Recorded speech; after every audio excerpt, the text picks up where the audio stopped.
So today we are going to learn about four important things. What is rest? We'll define rest. We'll define motion, and we'll see that motion and rest and motion both are relative terms. And fourth thing, we'll see that no object in this universe is in absolute rest. So these four concepts today we'll learn. These concepts are from the chapter Motion in a Straight Line of Physics. So we are going to learn these four concepts in great detail. So I'll start the class now, and lecture will be on these four topics, subtopics. So first thing is we'll define rest, then we'll define motion, then we'll define rest and motion are relative terms. What does it mean? Then we'll see the absolute rest and motion are unknown. So these four things we are going to learn one by one. So सबसे पहले हम लोग देखेंगे this from the chapter as I told you motion in a straight line. ठीक है, उस chapter से physics के. तो सबसे पहले हम लोग देखेंगे रेस्ट एंड मोशन कॉन्सेप्ट को समझेंगे. तो इस कॉन्सेप्ट में the most important thing is that we should know the definition of rest and motion correctly. तो रेस्ट के पहले अगर मैं बात करूं तो रेस्ट को डिफाइन कैसे करते हैं? Any object is said to be in rest when it does not change its position with respect to its surrounding with the passage of time. For example a book lying on the table. मतलब क्या हुआ इसका meaning? इसमें तीन keywords हैं कि कोई भी ऑब्जेक्ट जो है अपने पोजीशन को चेंज नहीं कर रहा है. It is not changing its position. ठीक है, with respect to its surrounding. Surrounding is the another keyword. Surrounding के रिस्पेक्ट में अपनी पोजीशन चेंज नहीं कर रहा है. With the passage of time, समय के साथ वो अपनी पोजीशन चेंज नहीं कर रहा है. टाइम तो आगे बढ़ता रहेगा. तो with this three keywords we can define rest. ठीक है, कि पोजीशन चेंज नहीं हो रही है, सराउंडिंग चेंज नहीं हो रही है, और time, passage of time is there. So this way we can define the rest. And now we'll see the examples and definition in black and white. उसको देखते हैं.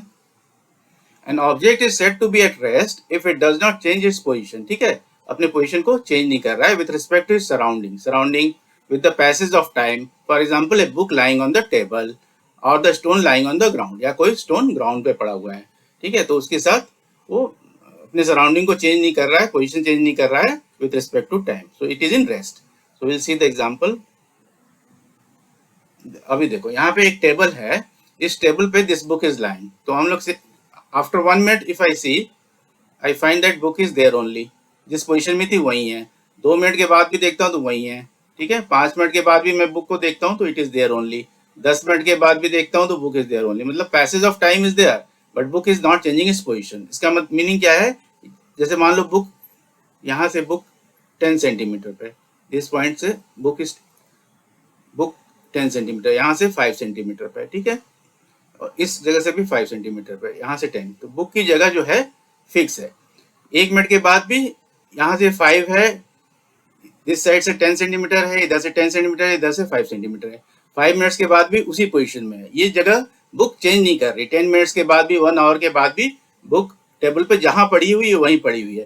तो ये एग्जाम्पल हो गया रेस्ट का. यहाँ पे क्या हुआ कि बुक की पोजीशन चेंज नहीं हो रही है, तो इसकी सराउंडिंग देखो, 10 centimetre, 5 centimetre, 10 centimetre, 5 centimetre from this 4 sides. तो इसकी सराउंडिंग भी चेंज नहीं हो रही है.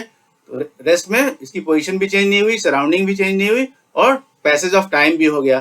तो we can say that book is in rest.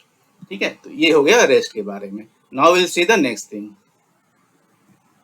Will see another example of rest. तो देखो यहाँ पे there is a tree. ठीक है, after 1 minute this tree will be at this same place. there is a villa. ये villa भी 1 minute के बाद सेम प्लेस पे रहेगा. 1 आवर के बाद भी सेम प्लेस सराउंडिंग में रहेगा. सराउंडिंग चेंज नहीं हो रही है, पोजीशन चेंज नहीं हो रही है.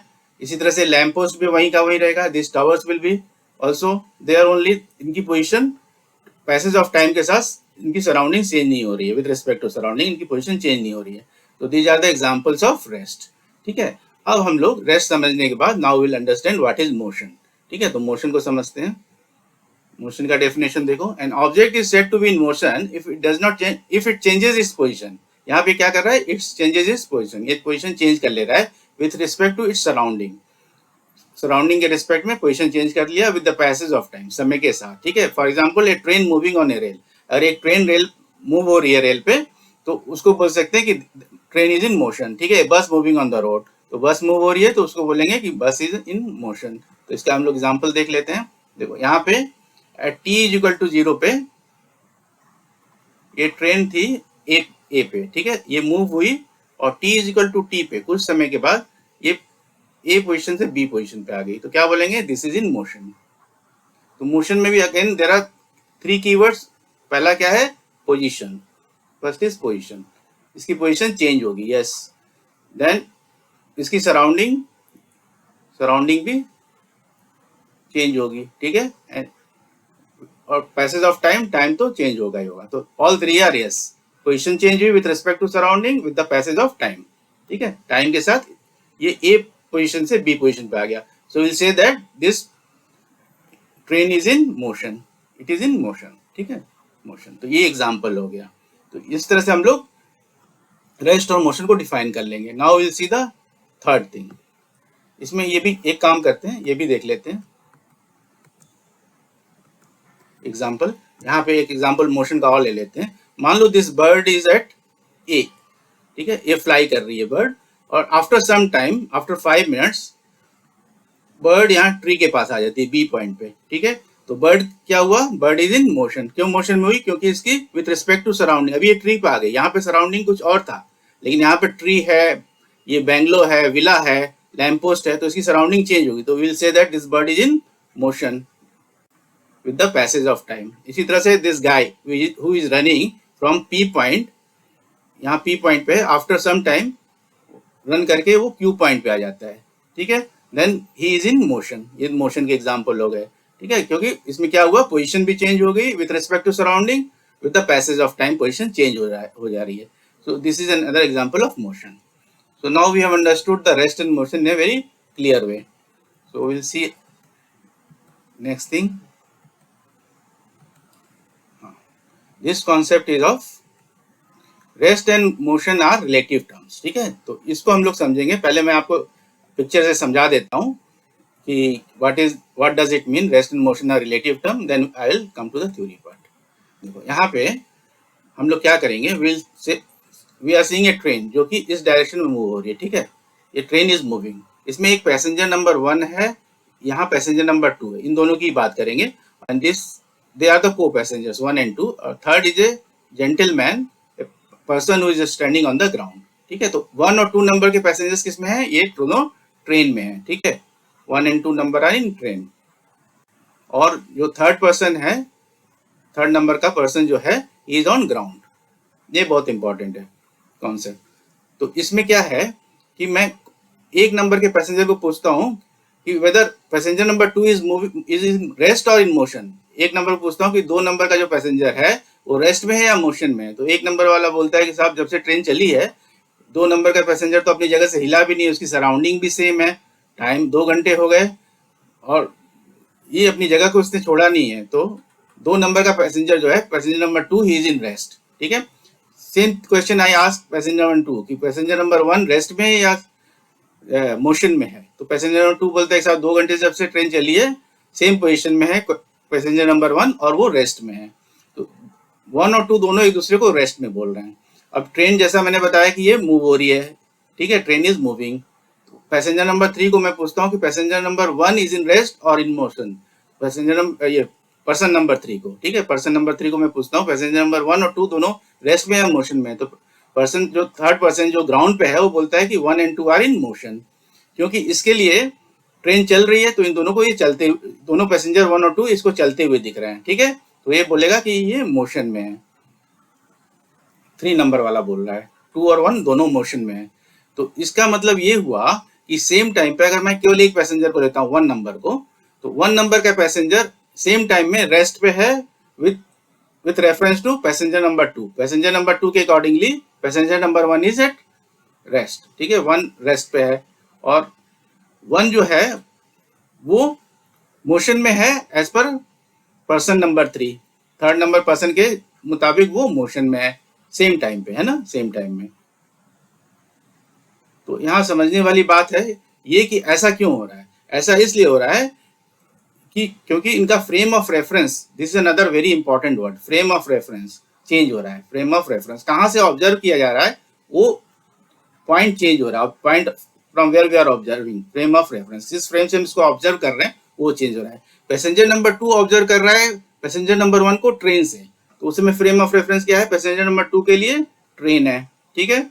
और पर्सन नंबर 3 जो है ऑब्जर्व कर रहा है पैसेंजर नंबर 1 को ग्राउंड से, तो उसका फ्रेम ऑफ रेफरेंस क्या है, ग्राउंड है। तो पर्सन नंबर 3 जो है एक नंबर पैसेंजर को ग्राउंड से देख रहा है, इसके लिए वो मोशन में दिख रहा है। जबकि पैसेंजर नंबर 2 जो को पैसेंजर नंबर 2 है, वो पैसेंजर नंबर 1 को किस फ्रेम ऑफ रेफरेंस देख रहा है, वो ट्रेन से देख रहा है कि ट्रेन में बैठा हुआ है सेम कंपार्टमेंट में।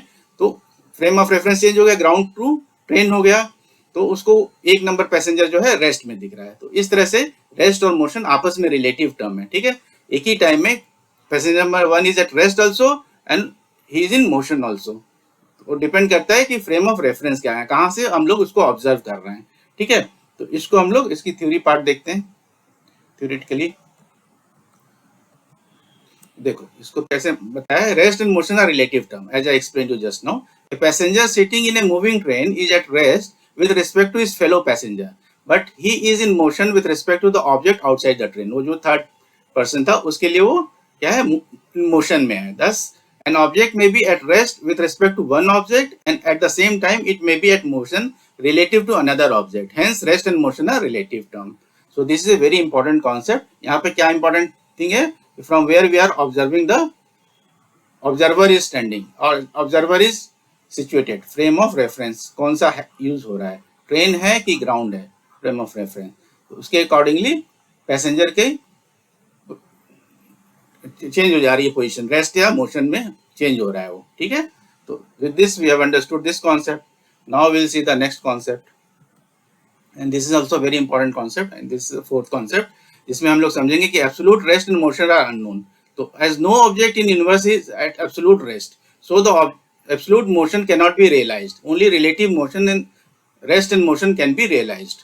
तो इसका मतलब ये हुआ कि जैसे मैं यहाँ पर खड़ा हूँ, अर्थ इज रोटेटिंग, अर्थ तो रोटेट हो रहा है, घूम रहा है अर्थ, ठीक है। अर्थ इज नॉट फिक्स्ड, वो स्टेशनरी नहीं है, घूम रही है। तो मैं अगर अर्थ पे खड़ा हूँ तो मैं भी इसके साथ मूव हो रहा हूँ, ठीक है। तो मूव हो रहा हूँ तो I am also in motion, ठीक है, रेस्ट में नहीं है। इसी तरह से सोलर सिस्टम भी मूव हो रहा है, solar system is moving, everything in the universe is in motion, ठीक है। Not a single thing is in absolute rest, कोई भी एब्सोल्यूट रेस्ट में नहीं है। तो जब हमको रेस्ट को डिफाइन करना है या मोशन को डिफाइन करना है, when everything is not moving, nothing is in absolute rest, तो कोई भी ऑब्जेक्ट एब्सोल्यूट रेस्ट में नहीं है, तो हाउ विल डिफाइन इट। तो उसके लिए जो वर्ड आ गया वो वर्ड है surrounding. Will see with reference to surrounding, with respect to surrounding, if anything is changing its position, then we'll say that it is in motion. If it is not changing its position with respect to surrounding with the passage of time, then we'll say it is in rest। तो rest and motion को हम लोग को define करने के लिए क्या use करना पड़ेगा, सराउंडिंग यूज करना पड़ेगा।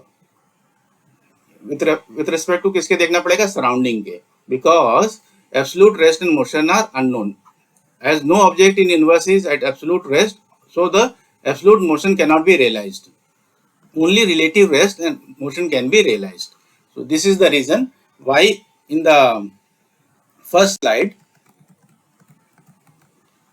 here we are using the word surrounding, ठीक है। रेस्ट को डिफाइन करने के लिए भी हमने सराउंडिंग यूज किया वर्ड, और जब हमने मोशन को डिफाइन किया यहाँ पे, तो यहाँ भी हमने सराउंडिंग यूज किया, because no object in this universe is at absolute rest, ठीक है। तो सराउंडिंग के विद रिस्पेक्ट में हमको देखना पड़ेगा उसको डिफाइन करने के लिए, उसके डेफिनेशन के लिए, कि whether this particular object is in rest और मोशन। तो surrounding is a very critical important word. तो with this we have completed these concepts। Now we have understood the four important things। First is rest, definition of rest; second, motion; third, that rest and motion are relative terms; third, that in this universe no object is in absolute rest, ठीक है। तो with this I would say goodbye, take care।